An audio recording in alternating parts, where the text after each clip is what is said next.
Mga kanoypi, bad news. Nasira yung yung tangke natin ng tubig. May butas na dito. Ayan. Bali tinapalan ko lang kahapon ng ng epoxy. Tapos naglolo ko pa. Ang bilis na mapuno yung tubig. Halos lampasan na niya yung kanyang gauge dito. Wala na siyang wala na siyang init sa loob, wala na siyang pressure, mga kanoypi. Ayan. Tinanggal ko yung nagtanong ako kay Boss Peter kung anong gagawin. Sabi niya tanggalin yung pressure gauge at tanggalin din to. Ang nangyari, naputol yung yung dito, yung lagayan ng switch niya, mga kanoypi. Ayan, nandito, naputol dyan sa loob.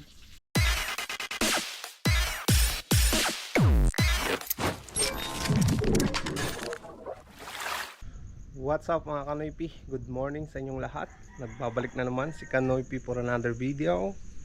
Palabas na tayo mga kanoypi. Papunta pa lang tayo sa garahe ni Mia. 5:53 na ng umaga. Ayan. Medyo tinanghali tayo mga kanoypi. Dahil nag-edit pa ako. Nag-upload. Ayan. Inaantay na tayo siguro nila Auntie Lisa. Maaga pa naman mga kanoypi. Yung madilim-dilim pa nga eh. Ayan, nandito na tayo mga kanoypi kina Auntie Lisa.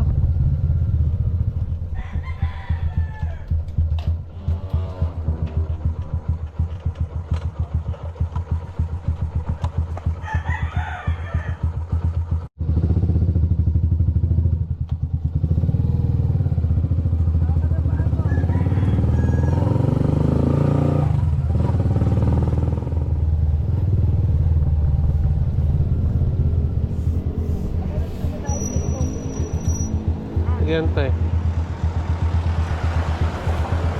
Kapag kami nagkuya, magigirabi, nagalas mo. Magpapangit tama. May barangay mo pinaramid din.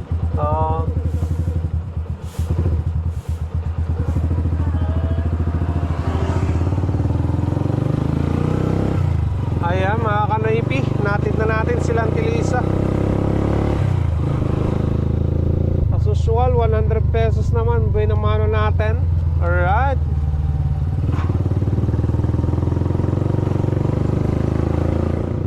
Ayan, magsundo tayo dito ng service natin.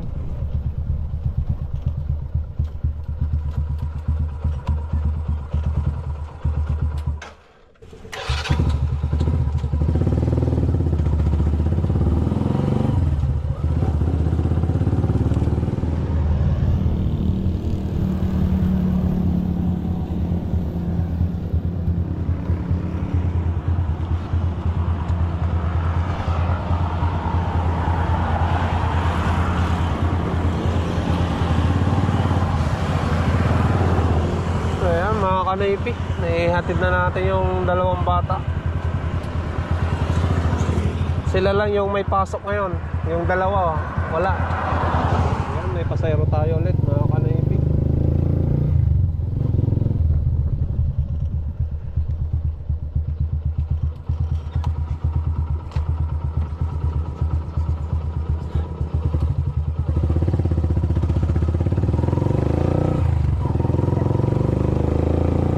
Ayan, naibaba ko na yung pasero ko mga kanoypi. Tan na.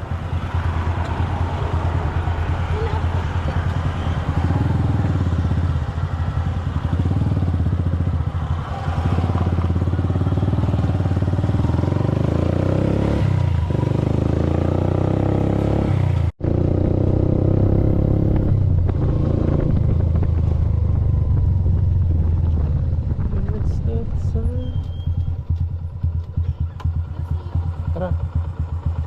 Where is it?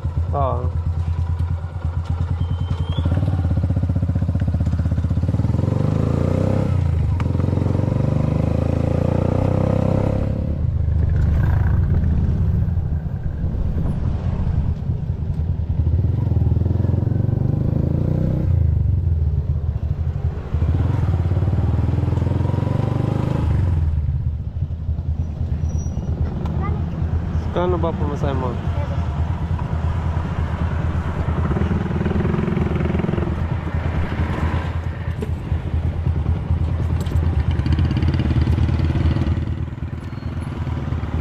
Thank you.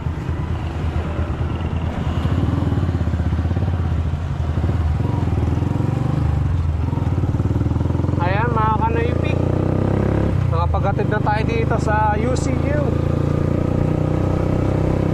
Nagbigay naman ng 70 pesos. Alright ante.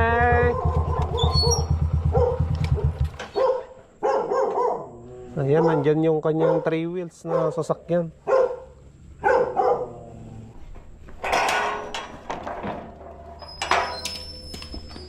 I-3 wheels siya oh. Data na eh. Mapantang sa maganda maiksi ko. Diyan niya lagi. Palawang. Palawan.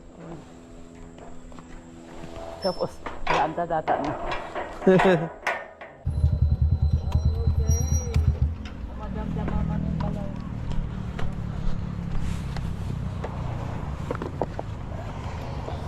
Thank you. Sige ante. Yan, sinagsan niya.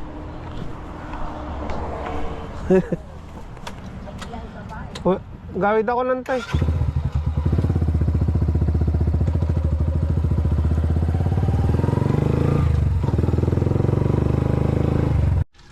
Mga kanoypi, bad news. Nasira yung ano, yung tangke natin ng tubig. May butas na dito. Ayan. Bali tinapalan ko lang kahapon ng ano, ng epoxy. Tapos nagloloko pa. Ang bilis na mapuno yung tubig.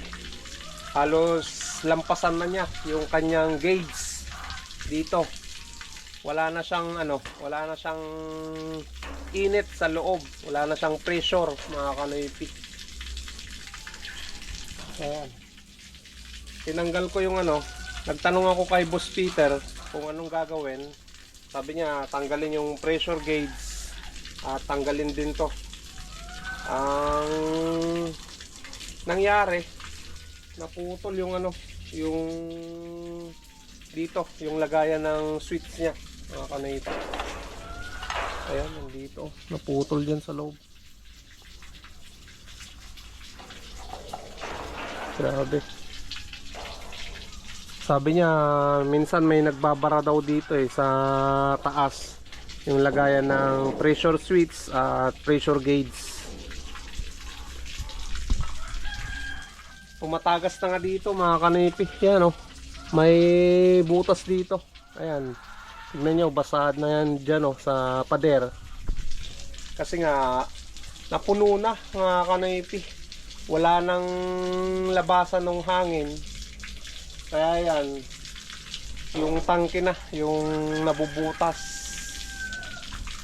So manipis kasi ito mga kanoypi, yung pinakamura lang yung binili ko nung ano, nagpagawa tayo ng ganito ng Gitmatic.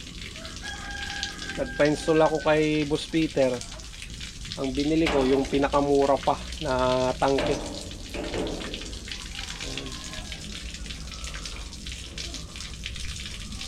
Grabe.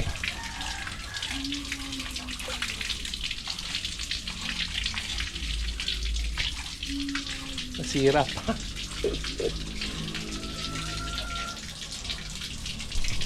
So busy pa naman si Boss Peter. May trabaho siya mga kanoypi. Kaya yan, siguro punta tayo ng Megabin mamaya. Tatanong tayo kung magkano yung ganito. Saka dito sa may pressure switch niya mga kanoypi. Bali lalagyan natin ng steel epoxy dito sa area na yan mga kanoypi. Yan, may butas kasi na maliit, kaya tapalan muna natin ng epoxy para matakpan. Hopefully na hindi na tumagas mamaya pag napagana natin itong motor saka yung tangke niya. Sana hindi tumagas. Ayan, haluin muna natin to.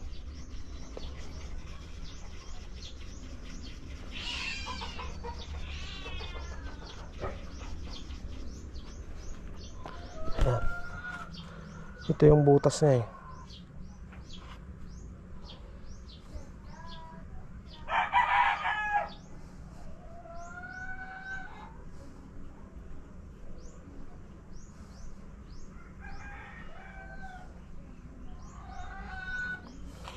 Pag may pambili na ako ng ng tangke, doon ako bibili sa sa Malasiki. Malasiki 'yun, mga kanipi.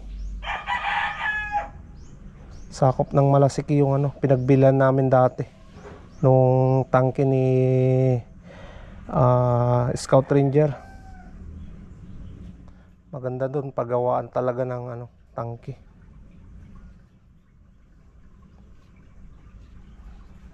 Ayan. Sana hindi tumagas na yan.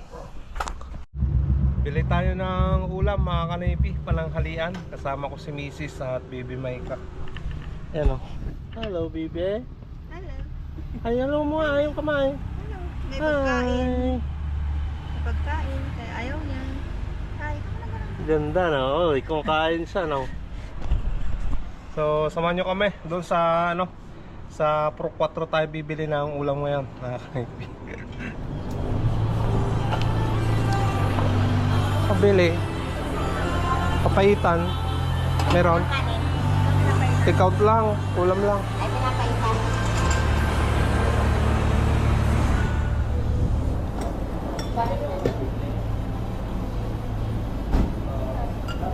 Magkano yan, ha?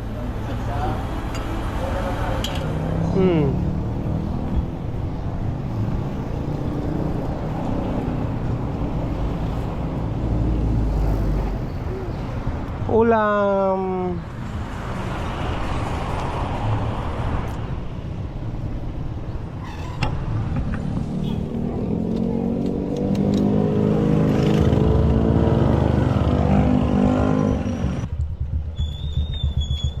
Bye bye.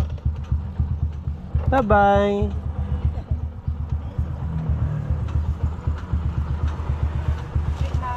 Goodbye. Kiss papa. Kiss papa. Love you. Love you ako naman.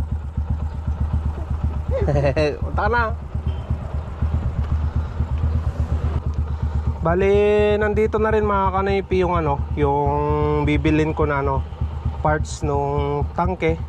Kasi naputol dito, banda sa taas niya. Naiwan yung thread doon sa sa pressure switch niya. So magtatanong na rin tayo kung magkano yung pressure switch ng ganito. Alright, punta tayo ng Mega Ben, mga kanipi. Doon tayo bibili ng parts. So, kailangan nating bumili ng parts na yan para para gumana ulit yung tangke ng tubig.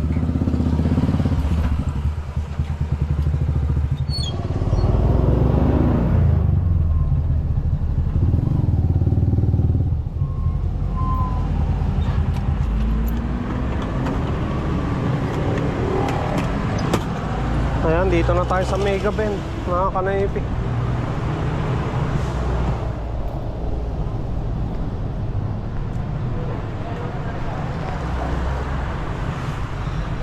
Boss, magkano yung ganito nyo, boss? Boss? Ay, video pa rin. Sino yung boss?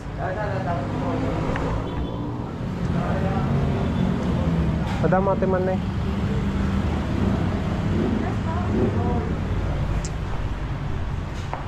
May saan kasi doon? Uy, nagmano kasi yun.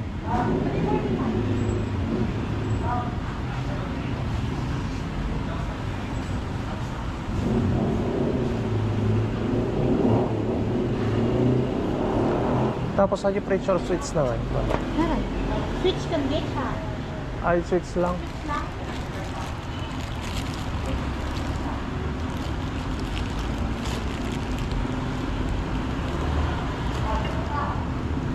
Ano pa po? Tiplon. Ilang tiplon? May isa lang. Ano pa, boss? Wala na. Wala na. Wala na.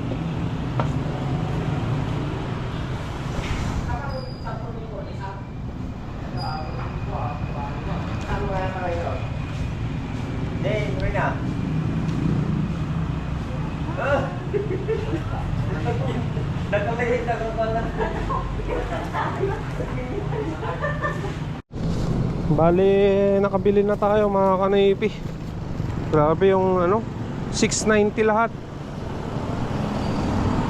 Bumili tayo ng pressure switch. Palitan natin yon dahil naiwan yung ano, yung thread niya doon sa loob. Tapos ito, yung nasira kanina. Tapos bumili tayo ng Teflon. Okay na mga kanaypi. Ako na lang yung maglalagay niyan. Madali lang yan eh.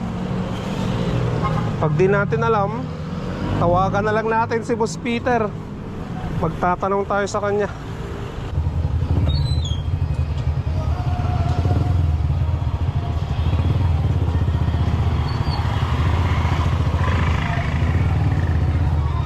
Dito na kaya? Magkano? Kano pa masahe niyo doon?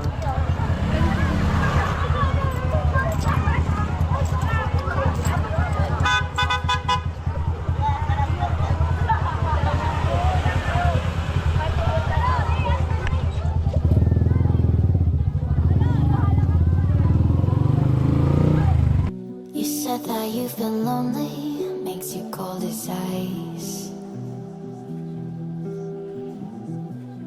Hard to get to know me, but better than the lies.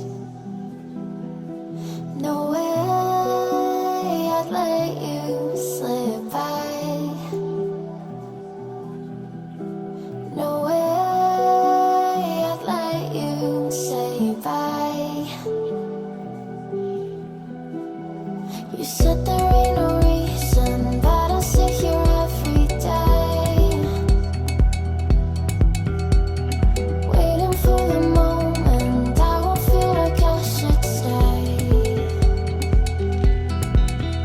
No way I'd let you slip by. No way I'd let you say bye. Can we watch it fade, fade away? Can we let it fade, fade away? We'll take it day by day.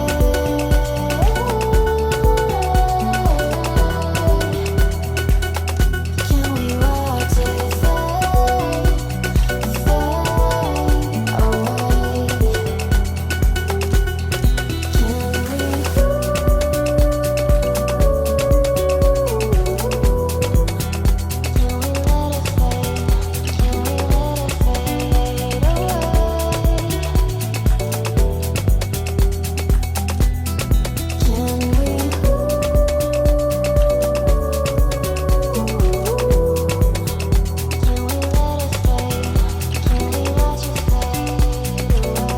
Bali, naikabit ko na yung wire na galing sa motor dito sa area na yan.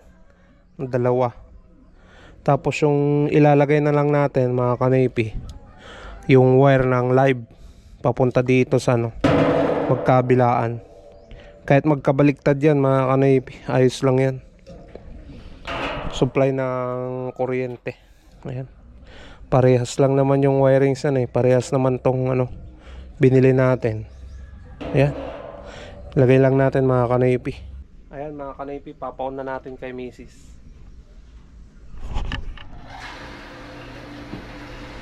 So, umandar na yung motor ng tangke.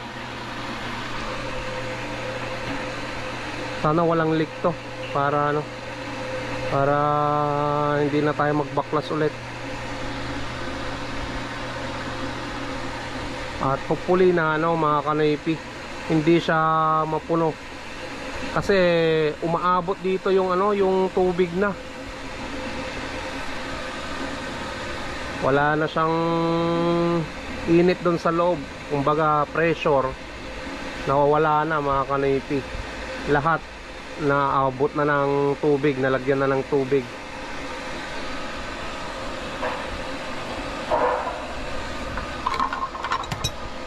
Sana wala nang tumagas na tubig. Kasi naglagay tayo ng epoxy doon sa taas niya. Tapos kahapon naglagay din ako ng epoxy dito sa baba. Ayan. Sana lang talaga wala nang leak mga kanoypi. Mahal din kasi. Nasa 3.5 ata yung bili ko nito, yung tangke na yan. Dito sa May Gaben. Saka pinakamanipis to yung nabili ko. Kamali yung ginawa ko dapat sana yung makapal na. Nagkakarga na mga kanoypi yung tangke. Ayan. Bali tumas na rin yung ano, yung gauge ng tangke. Ayan o. Ayan, nandiyan na.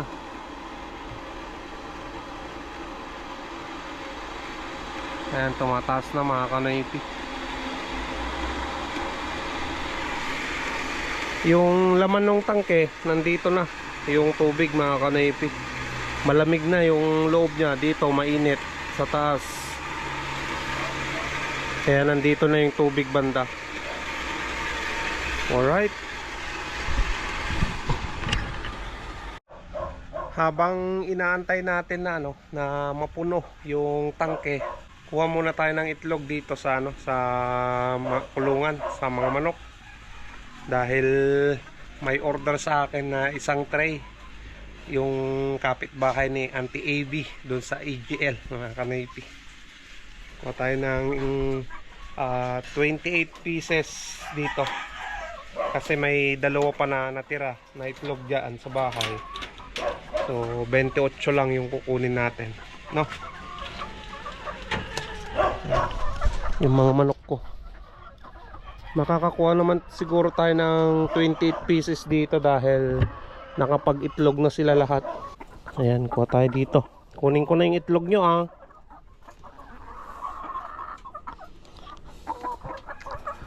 Ayan, malalaki talaga yung mga itlog ng aking mga manok mga kanoypi. Yan o. Large.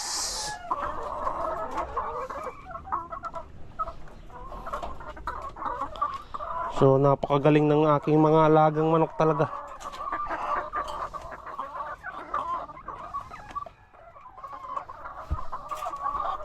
Kunin ko na yung mga itlog nyo ah.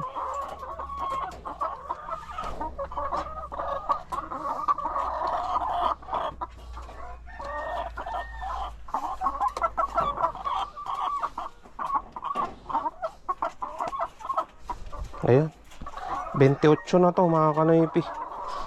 So yung mga itlog nila dito sa kabila, ayan, malalaki na rin yung mga itlog nila to, mga to.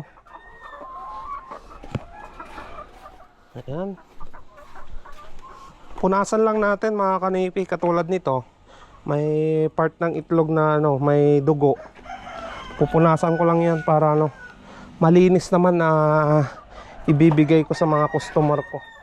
Saka nakakasiguro sila na laging bago yung may bibigay ko sa kanila na itlog. Kasi nga marami tayong ano, maraming nag-o-order. Kaya yung mga order nila laging bago yung naibibigay ko. Hindi tayo naistakan ng itlog mga kanoypi. Kaya yung mga mag-o-order, i-PM nyo lang ako at i-schedule ko na mabigyan kayo ng itlog. Tulad nyan, fresh na fresh. Talagang itlog nila ngayong araw. Kita nyo naman, no? Saka available din sa akin mga kanoypi yung ano, yung Piwi to small na size. Ang presyo nun 150 lang isang tray. Ayan, katulad dito may isang tray ako dito. Ayan, itlog nila kagabi to mga kanoypi. Ayan, ganyan 150 yung isang tray na small to Piwi. Ayan o, small. Kaya order na. PM nyo lang ako mga kanoypi. Ayan mga kanoypi, napuno na. Nag-stop na yung motor na umandar dahil na hit na niya yung pressure ng tangke, yung laman ng tangke. Ayan, 40. Alright. So kita naman dito na may leak pa siya mga kanoypi, may leak na maliit, may kunting butas pa. So dito sa taas, tignan natin. Ayan, sumisingaw. Nasingaw talaga mga kanoypi. Yan, naririnig nyo yung singaw niya. Mayroon talaga. So hirap. May singaw yung tangke sa taas. Lumalabas yung pressure mga kanoypi. So grabe. Kailangan na talaga na kung pwedeng i-spot yung ispatan yung butas, ipapa-spot ko. Kung wala talaga, kung hindi kaya, palit ng tangke talaga. Ayan, susubukan kong lagyan ng tape na to mga kanoypi, para ano, matakpan yung butas. Kasi parang ano to, parang epoxy din eh, madikit siya.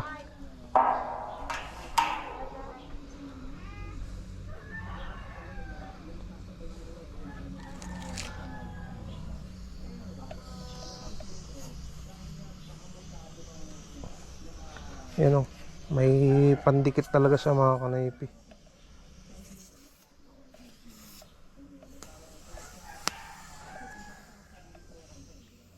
Wala talaga.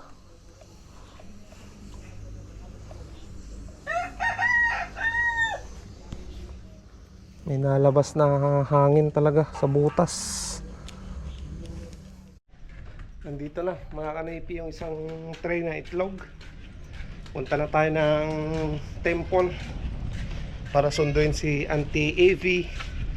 Tapos hatid na rin natin dun sa ano, sa bahay nung nag-order sa akin ng isang tray na itlog. Ayan. O dito Jun taon. Yeah. Ito Jun taon. Dibayad na nga. Nabigat to na. Alaktokin niya yun. Okay. Sige. Sige, ilog mo ah. Alaktokin niya na gibayad na nabigatan. Nawan. Pag pasadak pa yung gamin. Ulan te.